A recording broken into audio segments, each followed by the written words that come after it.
So this video is about anterior pelvic tilt. If you have anterior pelvic tilt and you're suffering from lower back issues, jumper's knee, extremely stiff hip flexors, glutes or butt that's like hard to activate, maybe a stomach that's always poking out, this video is for you. I think I was 15 and I had a real nice drive to the bucket. As they are, these two gentlemen really stepped the game up tonight. And a nice lay in there by Pat Cole. And I got a pat on the butt, like usually doing sports. Good job. Crazy, had a crazy laugh. And it took me a while to figure out what was he laughing about. He basically hit me on the butt. It was like, what was that? My butt was soft. Like it was like a woman's butt. And this is my first experience, that I realized, okay, something's not right. Actually, before that, I had jumper's knee forever before that. Really struggled with that. When you're young, you're fit, your body kind of covers it up. And I think the reason that I was able to perform the way I did, because I was actually an okay player. I was pretty athletic. I could dunk from outside the block. I'm 6'3", but I guess that's expected. But yeah, could dunk standing, dunk on people, two hands, 360 windmill, did all that. Because of this anterior pelvic tilt that I had, or this imbalance, let me just put it that way, my super tight hip flexors actually helped me to perform better. If you're suffering from anterior pelvic tilt, your lower back is stiff, your hip flexors just always on working, like everything I did, when I ran, when I jumped, when I sat, everything I did, I felt my hip flexors working in my lower back, and I didn't feel that much engagement in my abs or my glutes. We're taught to think that we need to get rid of our anterior pelvic tilt in order to solve these issues. And I come to realize this is completely off, completely wrong for me. So as soon as I realized that my imbalances, where my imbalances were, which were my adductors, my ability to adduct and abduct, that really changed everything for me. So that allowed me to actually feel my glutes properly. And then in combination with, and it may sound crazy, stomach vacuum, so that TVA, that corset abdominal muscle that we have, me actually learning breath work, so breathing out properly, so breathing out properly, and doing this during my exercise, so during push-ups, during jump roping, or whatever throughout the day when I'm walking. Ability to adduct, abduct, and breathing, engaging, using my abs, those two have really solved my anterior pelvic tilt issues, or let's say the imbalances that come with anterior pelvic tilt. Anterior pelvic tilt is actually a good and okay thing. I think 80% of the people I read somewhere have it. And I've met tons of people with the tilt who have no symptoms or nothing at all. So no lower back issues, no knee issues, nothing. Dancers even that are super flexible, that can do the flips and do the split and have a light anterior pelvic tilt. So anterior pelvic tilt is not the problem. I want people to realize it is not the problem. The tight hip flexors, so if you feel like your hip flexors are always on, or your lower back, it's usually caused from an imbalance. So I think it's important to figure out what that imbalance is, and then once you find that imbalance, then to just work on that. For me, it was my adductors and my jumper's knee. So jumper's knee, I don't know, in basketball, a lot of people, and this is something I realized I did, when you go to shoot the ball, you do this. So I think a lot of people are, doing this when they go to shoot the ball. This is maybe a bit exaggerated, but a lighter form. I did it all the time. Just looking at videos of myself doing it, I did that a lot. And I think it's something natural basketball players do. And when you internally rotate, you also automatically get into anterior pelvic tilt when you rotate. So I think this is something, as soon as I go into anterior pelvic tilt, my knees want to cave in. This is something I had to realize, looking at the footage, and a reason why that my kneecaps would flare up after every practice, after every game or whatever, my kneecaps would really just flare up. So they would be swollen and I would have to ice them every single time. And I was also comfortable sitting cross-legged. These things, like I was just comfortable doing this here. What happens is my adductors were trash. They were shot. Like I had a difficult time abducting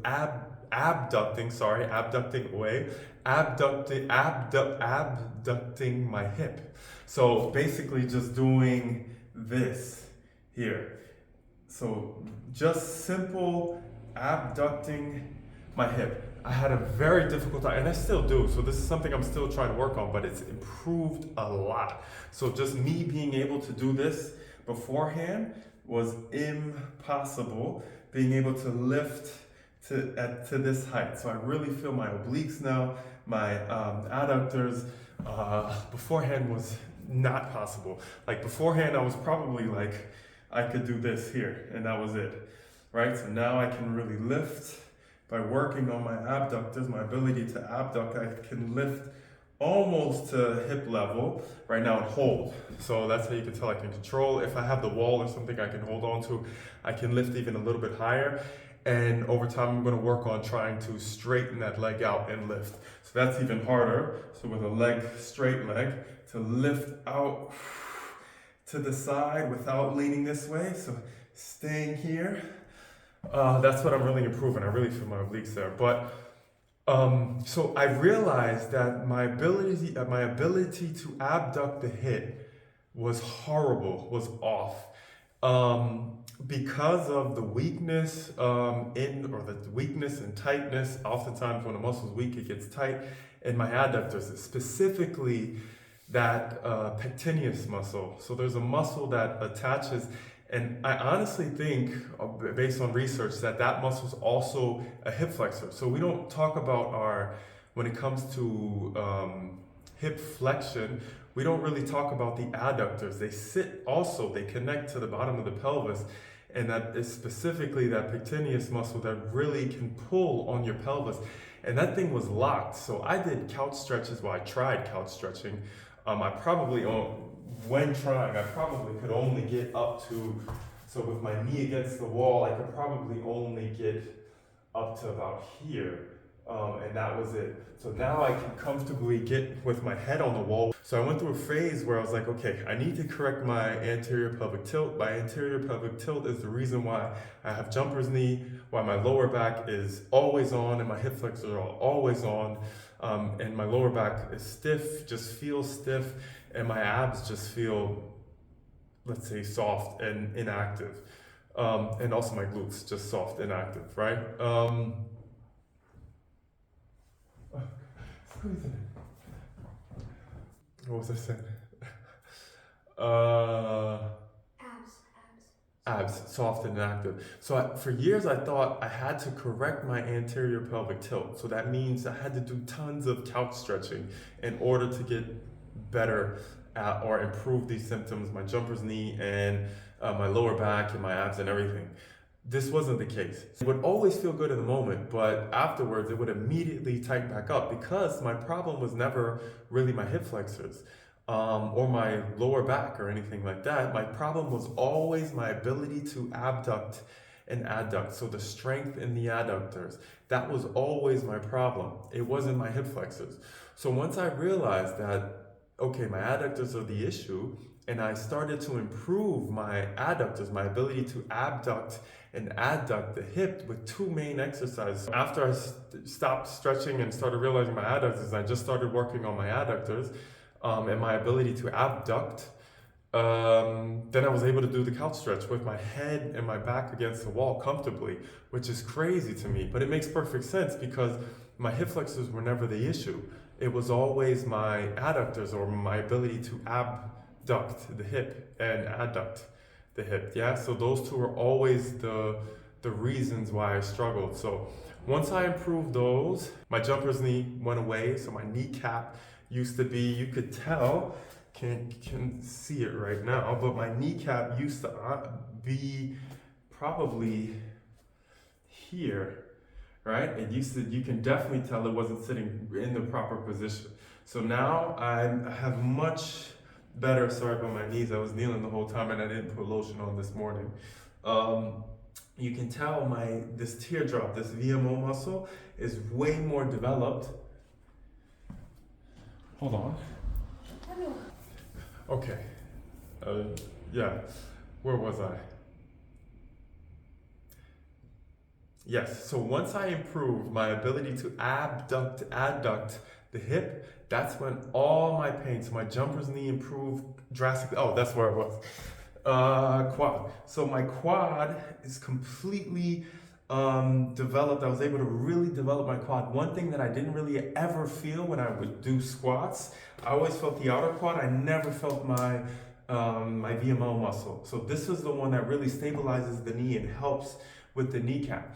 So now honestly, I don't do anything special. I do basic squats, full range of motion squats, where the knees, you've probably seen this knees over toes and stuff. I can do this now comfortably without pain. So I worked on improving. I started with basically these here, or double-legged here I started with, then I started doing single-legged. Now I'm practicing the single leg squat, but I only do it with assistance. I can't do it with my body weight yet. So those are the only things that and I do everything really slow and controlled, and I feel my hamstrings completely.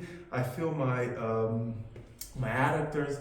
I feel my VMO when I'm doing this. So this is just from bending, either doing this here or two legs, so I feel it both as well.